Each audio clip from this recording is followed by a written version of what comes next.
Almost প্রায় 60 বছর পর নোকিয়া কিন্তু অফিসিয়ালি ভাবে তাদের লোগোটিকে চেঞ্জ করে ফেলেছে। সো আমরা যারা ছোটবেলায় নোকিয়া ফোনগুলোকে ইউজ করতাম, তখন যখন ফোনটাকে আমরা অন করতাম তখন আপনি দেখতে পাবেন যে 2 হাত বাড়ানো যে লোগোটিকে সেখানে আসতো, সেই লোগোটি কিন্তু এখন আর নেই, সেটা চেঞ্জ হয়ে কিন্তু আমাদের এমন অবস্থায় চলে আসছে। সো নোকিয়ার এই নতুন লোগোটিকে নিয়ে অনেকে কিন্তু বিভিন্ন ধরনের মতামত পোষণ করতেছে।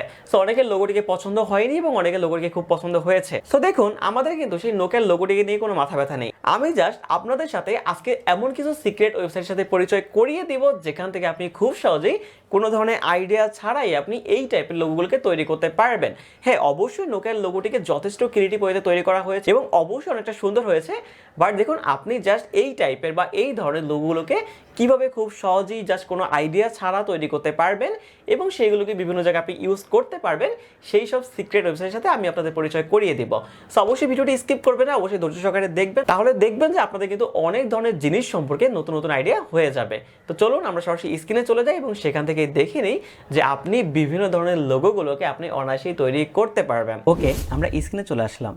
সো নর্মালিভাবে তো আমি আপনাদের যদি প্রতিটা বিষয় বা প্রতিটা ওয়েবসাইট সম্পর্কে পূর্ণাঙ্গ ধারণা দিতে চাই তাহলে কিন্তু আমাদের ভিডিওটা অনেকটা লং হয়ে যাবে। সো আমি আপনাদের যা সবকটা ওয়েবসাইটের নাম বলে দেবো যেগুলো আপনাদের জন্য খুবই গুরুত্বপূর্ণ হবে এবং আমি আপনাদের একটা ওয়েবসাইট থেকে ফুল প্রসেসটা দেখিয়ে দিব। সো দেখুন, প্রথমত আপনি লোগো বানানোর জন্য যে ওয়েবসাইটকে ইউজ করতে পারেন সেটা হলো আমাদের logomaster.com। সো আপনি যখন গুগলে গিয়ে দেখুন logomaster.com বা logomaster AI লিখে সার্চ করবেন তখন দেখবেন আপনার সামনে এরকম একটা ইন্টারফেস আসবে। দেন কিন্তু দেখবেন আপনি কিন্তু প্রসেস অনুযায়ী আমি আপনাদের পরবর্তী যে প্রসেসটা দেখাবো সেই অনুযায়ী কিন্তু সেম ভাবে আপনি এখানে তৈরি করতে পারবেন। সো সেকেন্ড যে ওয়েবসাইটের সাথে আমি আপনাদের পরিচয় করিয়ে দিব সেটা হলো আমাদের লোগো এআই। সো দেখুন, যখন আপনি লোগো এআই তে প্রবেশ করবেন তখন সেম ভাবে দেখবেন আপনি কিন্তু এখান থেকে খুব সহজে লোগো বানাতে পারবেন। এবং আমাদের থার্ড যে ওয়েবসাইটটা আছে সেটা হলো আমাদের ডিজাইন ইভো। সো আপনি দেখুন, ডিজাইন ইভোর মাধ্যমে কিন্তু সেম প্রসেসে কিন্তু এখান থেকে লোগো তৈরি করতে পারবেন। এন্ড আমাদের 4 নম্বরে যেটা আছে সেটা হচ্ছে আমাদের টেইলর ব্র্যান্ড। সো অবশ্যই আপনি কিন্তু এগুলো নোট করে রাখতে পারেন যাতে করে আপনাদের পরবর্তী কাজ করতে সুবিধা হয়। সো অবশ্যই আপনি প্রতিটা ওয়েবসাইট সম্পর্কে ভালোভাবে পর্যবেক্ষণ করবেন এবং প্রতিটা ওয়েবসাইটে কাজ করতে পারেন এবং আপনার কাজ করা কিন্তু লোগোগুলোকে আপনি কিন্তু আমার কমেন্ট বক্সে সাবমিট করতে পারেন এবং এই ভিডিও দেখার পর আপনার কি এক্সপিরিয়েন্স হলো সেটাও কিন্তু আমার সাথে শেয়ার করতে পারেন। তো দেখুন, ফাইনালি আমি আপনাদের সাথে যে ওয়েবসাইটের পরিচয় করিয়ে দিব সেটা হলো আমাদের ব্র্যান্ড মেকার। সো আমরা কি করবো, দেখুন গুগলে চলে যাবো। দেন সেম ভাবে যদি আমরা এখান থেকে জাস্ট দেখুন ব্র্যান্ড মেকার লিখে সার্চ করি বা brandmaker.io লিখে সার্চ করি তাহলে দেখবেন আমাদের কিন্তু একটা সেম ওয়েবসাইট চলে আসবে।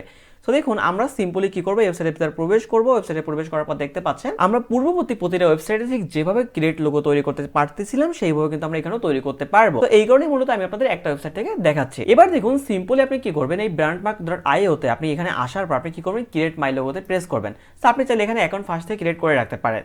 দেন আপনি কি করবেন, দেখুন এখানে কিন্তু আপনার ব্র্যান্ডের নামটা লিখতে পারেন, দেন এখান থেকে স্লোগানটা লিখতে পারেন। তো দেখুন, আমরা যেহেতু নোকিয়া নিয়ে কথা বলতেছিলাম সো আমরা কি করতে পারি, নোকিয়া লিখতে পারি। সো সিম্পলি আমরা কি করলাম, দেখুন এখানে নোকিয়া লিখে দিলাম। তো আপনি এখানে স্লোগানটা লিখলেও পারেন, না লিখলেও কোনো প্রবলেম নেই। তো দেখুন, এবার নোকিয়াটা লিখে আমরা কি করবো, আমাদের নেক্সট বাটনে প্রেস করবো। সো নেক্সট বাটনে প্রেস করে এবার আপনি কি করবেন, দেখুন এখানে কিছু কিওয়ার্ড দিতে পারেন। সো দেখুন, নোকিয়া যেহেতু একটা ফোন কোম্পানি সো আমরা কি করতে পারি, এখানে ফোনটা লিখতে পারি। জাস্ট আপনি কিছু কিওয়ার্ড দিয়ে দিবেন, কোনো প্রবলেম নেই। তো দেখুন, আমরা এখানে ফোন দিয়ে দিলাম। দেন আমরা আবার নেক্সট বাটনে প্রেস করবো। প্রেস করার পর আমরা এখান থেকে কি করবো, কালার সিলেক্ট করবো। আপনি যে কোনো কালার ফার্স্ট অফ সিলেক্ট করতে পারবেন, দেন কিন্তু আপনি চাইলে কাস্টমাইজ করতে পারবেন। তো সাপোজ ধরুন আমরা এখান থেকে এই ভাইব্রেন্ট কালারটাকে সিলেক্ট করতেছি, দেন এখান থেকে আমরা আবার নেক্সট বাটনে প্রেস করলাম। এবার দেখবেন আপনাদের জাস্ট কিছুটা টাইম নিয়ে দেখবেন আপনাদের সামনে কিন্তু খুবই চমৎকার চমৎকার লোগো কিন্তু তৈরি করে দিবে। সো আপনি এখানে ইতিমধ্যে দেখতেই পাচ্ছেন আমাদের কিন্তু দেখুন অনেক ধরনের লোগো তৈরি করে দিয়েছে। আপনি যখন স্ক্রল করবেন তখন দেখতেই পাচ্ছেন আমাদের কিন্তু অনেকগুলো লোগো কিন্তু আমাদের নোকিয়া রিলেটেড করে তৈরি করে দিয়েছে। সো দেখুন, আপনি কিন্তু প্রতিটা লোগো কিন্তু এখান থেকে কাস্টমাইজ করতে পারবেন এবং আপনার ঠিক ব্র্যান্ডিং করার পর আপনার লোগোটা কেমন দেখাবে আপনি কিন্তু সম্পূর্ণভাবে এখান থেকে দেখতে পারবেন। তো সাপোজ আপনি এখান থেকে কিন্তু যে কোনো একটা লোগোকে সিলেক্ট করতে পারেন। ধরুন আমরা এই লোগোটিকে এখান থেকে সিলেক্ট করে দিলাম। এবার এই লোগোটিকে এখানে সিলেক্ট করে জাস্ট দেখুন মাউসের আপনি যখন কার্সারটাকে ডাউন করবে তখন দেখতে পাচ্ছেন আমাদের কিন্তু ব্র্যান্ডিং এর সাথে মিল রেখে মানে আপনি ঠিক আপনার ব্র্যান্ডটা কেমন অবস্থায় দেখাবে, আপনার লোগোটা ব্র্যান্ড করলে কেমন দেখাবে বা মকআপ করলে কেমন দেখাবে সব বিষয়গুলো দেখেন আপনি এখানে দেখতে পাচ্ছেন। তো এবার যদি আপনি এটাকে কেটে দেন, কেটে দেওয়ার পর দেখুন আপনি যদি এখানে এডিট বাটনে প্রেস করেন, এডিট বাটনে প্রেস করার পর দেখতে পাচ্ছেন আমাদের কিন্তু এটাকে কাস্টমাইজ করার অপশন আসছে। আপনি দেখুন এখানে ব্যাকগ্রাউন্ডটাকে পরিবর্তন করে দেখতে পারেন, দেন আপনি কি করতে পারেন স্লোগান দিয়ে দেখতে পারেন, দেন আপনি আইকনটাকে চেঞ্জ করতে পারেন। মানে এখানে দেখুন আইকনটা আছে, আইকনটা চেঞ্জ করতে পারি আমরা চাইলে লোগোর লেআউটগুলোকে চেঞ্জ করতে পারি। সো আপনি এখানে যে কোনো ভাবে দেখতে পারেন, দেখতে পাচ্ছেন। তো দেখুন আমরা যেভাবে ঠিক ক্রিয়েট করতেছি সেভাবে কিন্তু আমাদের চলে আসতেছে।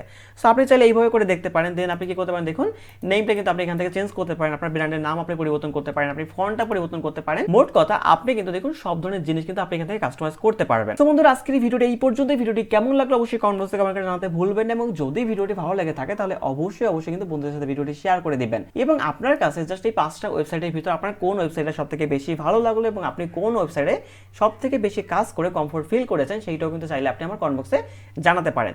এবং ভিডিও নিয়ে কোনো ধরনের কোনো প্রবলেম হলে সেটাও আমাকে জানাতে পারেন, তাহলে দেখবেন আপনি কিন্তু আমার কাছ থেকে সব সময় জন্য সাপোর্টটা পেয়ে যাবেন। আজকের এই ভিডিও আমি এখানেই শেষ করছি। সবার সাথে দেখা হবে সম্পূর্ণ নতুন আরো কোনো একটা ভিডিওতে। ততদিন পর্যন্ত সবাই ভালো থাকুন এবং অবশ্যই বেশি বেশি করে প্র্যাকটিস করতে থাকুন এবং আমার সাথেই থাকুন। সবাইকে ধন্যবাদ।